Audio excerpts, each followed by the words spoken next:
Alors dans cette capsule, nous allons revenir sur l'importance de l'état d'esprit. Nous avons vu que le stress est une question d'état d'esprit. Lorsque nous stressons, c'est notre regard sur la situation qui génère le stress.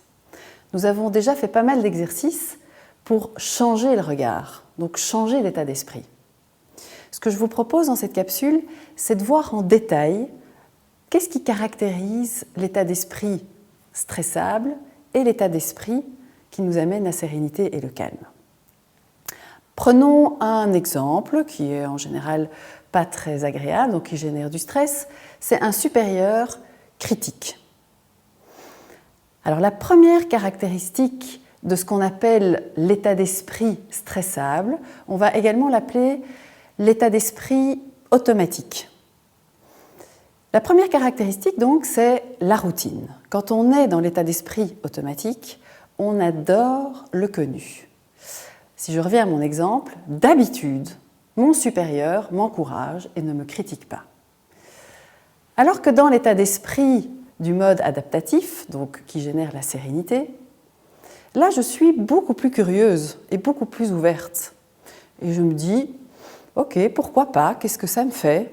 J'explore curieusement ce que ça génère chez moi.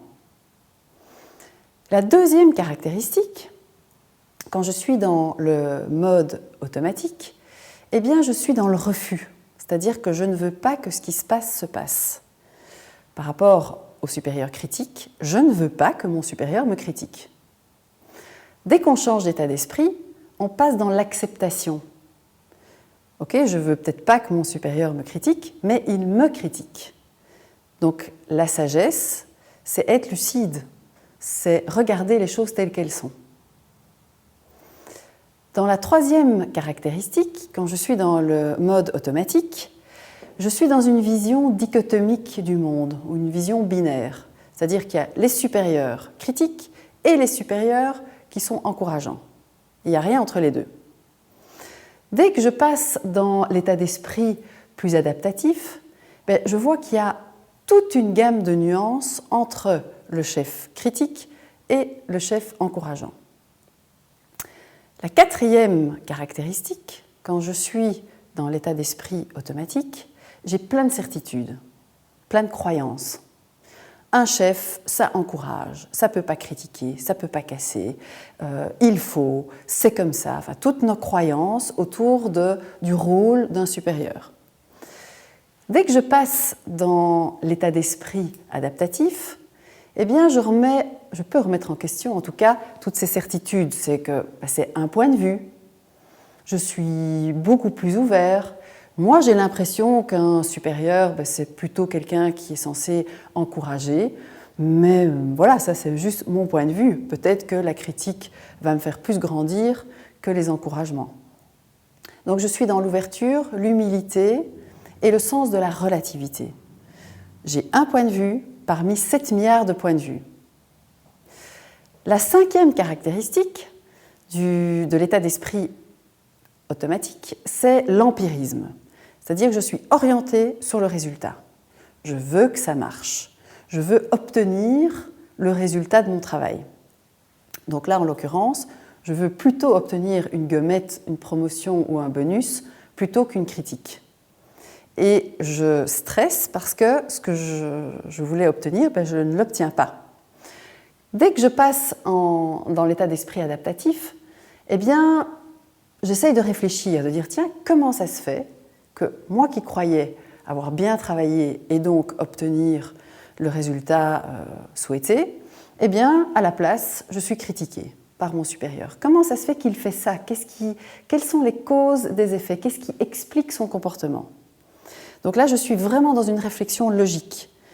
Je suis beaucoup plus intéressée par comprendre le processus que par obtenir le résultat. Et enfin, la dernière caractéristique, quand je suis dans l'état d'esprit automatique, je suis très très sensible à mon image sociale, à ce que les gens pourraient dire, à ce que ça génère au niveau du groupe social dans lequel je suis. Alors là, typiquement, la critique génère de la vexation, on est susceptible, ça craint plutôt en termes d'image d'être critiqué. Et quand je passe dans l'état d'esprit adaptatif, bien là, je suis beaucoup plus dans l'opinion personnelle. Donc je reviens à mon regard sur les choses. Qu'est-ce que moi j'en pense? En fait, peut-être qu'il a raison de me critiquer sur ce sujet. Peut-être que, en fait, je suis d'accord avec lui.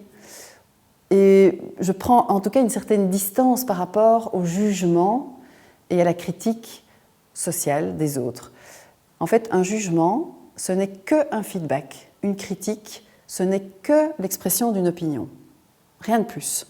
Et c'est, comme pour moi, une opinion parmi 7 milliards d'opinions. Quelqu'un d'autre va peut-être trouver que j'ai très très bien travaillé.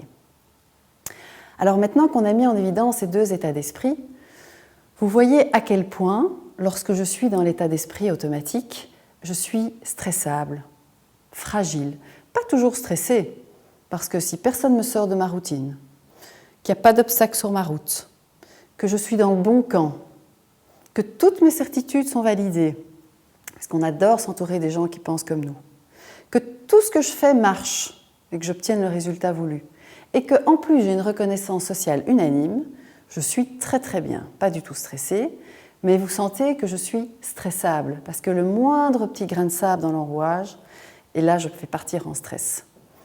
Alors que dans l'autre état d'esprit, en fait, quoi que la vie mette sur mon chemin, je suis curieuse, j'accepte, je m'adapte, je mets de la nuance. Je sais que, par exemple, ce supérieur critique n'est pas tout le temps critique, mais que parfois, il peut faire des compliments, qu'on est tous le critique de quelqu'un et le positif de quelqu'un d'autre, que c'est plus subtil que deux camps. Je prends du recul aussi par rapport à ça. Est-ce si grave? Pourquoi pas? Pourquoi est-ce que je suis tellement affectée par cette critique? Je peux essayer de comprendre aussi. Qu'est-ce qui motive ce supérieur? Quelles sont les causes des effets? Qu'est-ce que j'ai généré? Quelle est ma part de responsabilité? Et ensuite, je peux m'individualiser. Je peux revenir à moi et assumer pleinement les conséquences de mes actes et de mes choix. Et donc, la dernière dimension, elle est surtout axée sur la responsabilité. Donc, quand on est dans l'état d'esprit adaptatif, rien n'est bien, rien n'est mal. Mais tout a des conséquences. Si je reviens au pack aventure, on pourrait mettre à gauche prendre une mauvaise décision et à droite prendre une bonne décision. Dès qu'on est dans l'état d'esprit de l'intelligence adaptative, il ne s'agit plus de bonne décision ou de mauvaise décision. Il s'agit juste d'une décision et de tout un package qui va avec la décision. Parce que chaque décision comporte ses avantages et ses désavantages. Il y a déjà plein de sujets sur lesquels vous êtes déjà dans l'état d'esprit adaptatif, notamment tous les problèmes des autres. L'objectif de tout ce module, c'est de passer de l'état d'esprit automatique, dans lequel vous êtes stressable, à l'état d'esprit adaptatif, dans lequel vous allez retrouver sérénité, calme et donc efficacité pour gérer les situations qui avant généraient du stress. À tout à l'heure!